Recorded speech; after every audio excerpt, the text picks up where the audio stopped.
सासू माँ की नई सहेली। प्रिया किचन में चाय बना रही होती है और सुमन ड्राइंग रूम में बैठकर मजे से टीवी देख रही होती है। तभी दरवाजे की घंटी बजती है। प्रिया, जरा देखना तो कौन आया है। देखती हूँ मम्मी जी। प्रिया दरवाजा खोलती है तो सामने पड़ोस वाली विमला आंटी खड़ी होती है। नमस्ते आंटी जी, कैसी हैं आप? मैं तो बिल्कुल ठीक हूँ बेटा, पर तेरी सास को क्या हुआ है? आजकल कहीं दिखती ही नहीं है। जब देखो तब टीवी के आगे जमी रहती है। अंदर तो आइए आंटी। अरे ओ दीपक की अम्मा, कहाँ हो? अरे बिमला, आओ आओ, क्या बात है, बड़े दिन बाद याद आई तुम्हें मेरी। मैं तो हमेशा ही तुम्हें याद करती हूँ, पर तुम ही गायब रहती हो और आजकल तो बाहर भी नहीं आती जाती। तबीयत तो ठीक है ना तुम्हारी? अरे तबीयत को क्या होना है, इस उम्र में तो कुछ ना कुछ लगा ही रहता है। मेरी छोड़ो, तुम ये बताओ कि क्या चल रहा है गली मोहल्ले में। तुम गली मोहल्ले की छोड़ो, चल तो तुम्हारे पड़ोस में रहा है। तुम्हारी नई सहेली आई है। मेरी कौन सी नई सहेली? मैं तो यहाँ बस तुमसे बातचीत कर लेती हूँ या फिर बाजू वाली शर्मा की बहू से दो चार बातें कर लेती हूँ। इसीलिए तो कहा कि तेरी नई सहेली आई है। अब कोई पड़ोस में आया है तो बात तो होनी ही है। कम से कम इसी बहाने हमारा भी एक ग्रुप बन जाएगा। फिर सब मिलकर अपनी बहुओं की शिकायतें किया करेंगे। दोनों हंसने लगते हैं। तभी प्रिया चाय लेकर आती है और सामने टेबल पर रख देती है। दोनों चाय पीती हैं और बातें करते हैं। चलो मैं चलती हूँ, अब कल मिलते हैं। राम राम। अगले दिन प्रिया किचन में कुछ काम कर रही होती है और सुमन आराम से सोफे पर बैठकर मटर छिल रही होती है। तभी डोरबेल बजती है। प्रिया दरवाजा खोलती है तो सामने उनकी नई पड़ोसन खड़ी होती है। जी, आप कौन? मैंने पहचाना नहीं। नमस्ते बेटा, मैं शारदा, आपके बगल वाले घर में अभी 2-4 दिन पहले ही शिफ्ट हुए हैं। ओह अच्छा। नमस्ते आंटी, अंदर आइए ना आप। देखिए तो मम्मी जी, आज कौन आया है। इतना कहकर प्रिया किचन में चाय बनाने चली जाती है।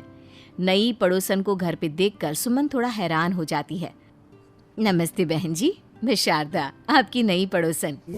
अच्छा, आप हैं हमारी नई पड़ोसन। आइए आइए, और बताइए कैसी हैं आप? जी बिल्कुल ठीक हूँ।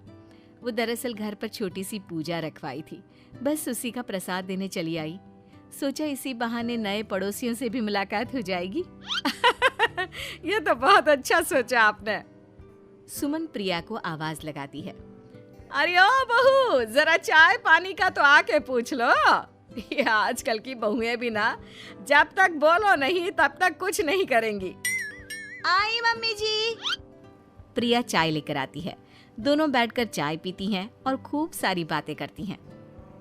अच्छा बहन जी, अब मैं चलती हूँ, फिर मिलते हैं। अब तो आना जाना लगा ही रहेगा। शारदा के जाने के बाद प्रिया किचन से बाहर आती है। क्या बात है मम्मी जी, आप दोनों को देखकर तो लगा ही नहीं कि पहली बार मिल रही हो। आप दोनों तो बिल्कुल बिछड़ी हुई सहेलियों की तरह बातें कर रही थी। अरे जब दो औरतें मिल जाती है ना, तो बातें अपने आप ही निकल आती है। अब तू अपने काम पर ध्यान दे, बातों पे नहीं। ऐसे ही कुछ दिन बीत जाते हैं। अब सुमन और शारदा अच्छी सहेलियां बन गई होती हैं। दोनों एक साथ मंदिर जाती, मार्केट जाती और कभी कभी तो विमला भी इनके साथ मिलकर खूब हंसी ठिठोली करती। एक शाम तीनों बैठकर सुमन के घर पर चाय पी रही होती हैं कि तभी बहुत तेज बारिश शुरू हो जाती है। सुमन जोर से प्रिया को आवाज लगाती है। प्रिया, ओ प्रिया, देख कितनी तेज बारिश हो रही है। जाके छत से सारे कपड़े ले आ, नहीं तो सब भीग जाएंगे। सुमन 2 बार आवाज लगाती है लेकिन प्रिया का कोई जवाब नहीं आता। शायद प्रिया कुछ काम कर रही है, इसीलिए कुछ जवाब नहीं दे रही। अरे काहे का काम, आराम फरमा रही होगी महारानी। तभी प्रिया बीमार हालत में अपने कमरे से बाहर निकलती है। हाँ मम्मी जी, क्या हुआ? मेरी तबीयत थोड़ी ठीक नहीं है ना, इसलिए आग लग गई। अरे सारे कपड़े भीग गए और तुझे सोने से फुर्सत नहीं है। सबके सामने सुमन के मुंह से ऐसी बातें सुनकर प्रिया उदास हो जाती है और छत से कपड़े उतारने चली जाती है। सुमन, ये क्या बात हुई? प्रिया ने बताया ना कि उसकी तबीयत ठीक नहीं, इसलिए उसकी आंख लग गई। तुम भी ना खामखा उसे सबके सामने सुना दिया।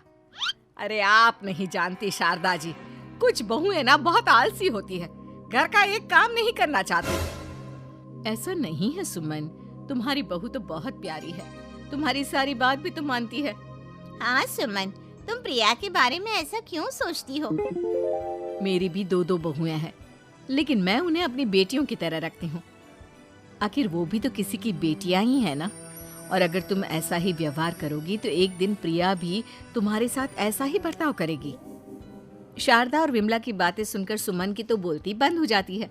वहीं प्रिया भी बाहर से सारी बातें सुन रही होती है। अरे मैं कोई उसकी दुश्मन थोड़ी ना हूँ, मैं भी उसकी माँ हूँ, लेकिन कभी कभी सास बनना पड़ता है, नहीं तो बहुएं हाथ से निकल जाती है। देखो सुमन, ये सब सोच का फर्क है। अगर तुम ये सोचोगी तो कभी प्रिया को अपनी बेटी नहीं बना पाओगी। इतना कहकर शारदा और विमला वहां से चली जाती हैं और सुमन अकेले बैठकर उनकी बातें सोचने लगती है। अगले दिन प्रिया और दीपक अपने कमरे में बैठकर बात कर रहे होते हैं और सुमन उनके कमरे के बाहर कुछ काम कर रही होती है और उन दोनों की बातें सुन लेती है। दीपक, तुम्हें पता है हमारे पड़ोस में जो शारदा आंटी है ना, बहुत अच्छी हैं। अच्छा, ऐसा क्या हो गया जो तुम्हें वो इतनी अच्छी लगने लग गई? कुछ खास नहीं, बस कल जब मम्मी जी मुझे सबके सामने सुना रही थी तो शारदा आंटी ने मेरा साथ दिया। मैं तो सच में हैरान ही रह गई थी जब उन्होंने मम्मी जी को मुझसे ऐसा बर्ताव करने के लिए मना किया।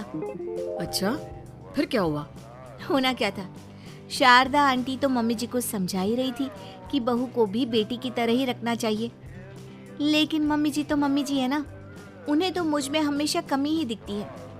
काश मुझे भी शारदा आंटी जैसी सास मिली होती जो मुझे भी अपनी बेटी जैसी समझती। सुमन ये सब सुनकर बहुत उदास हो जाती है और वहां से चली जाती है।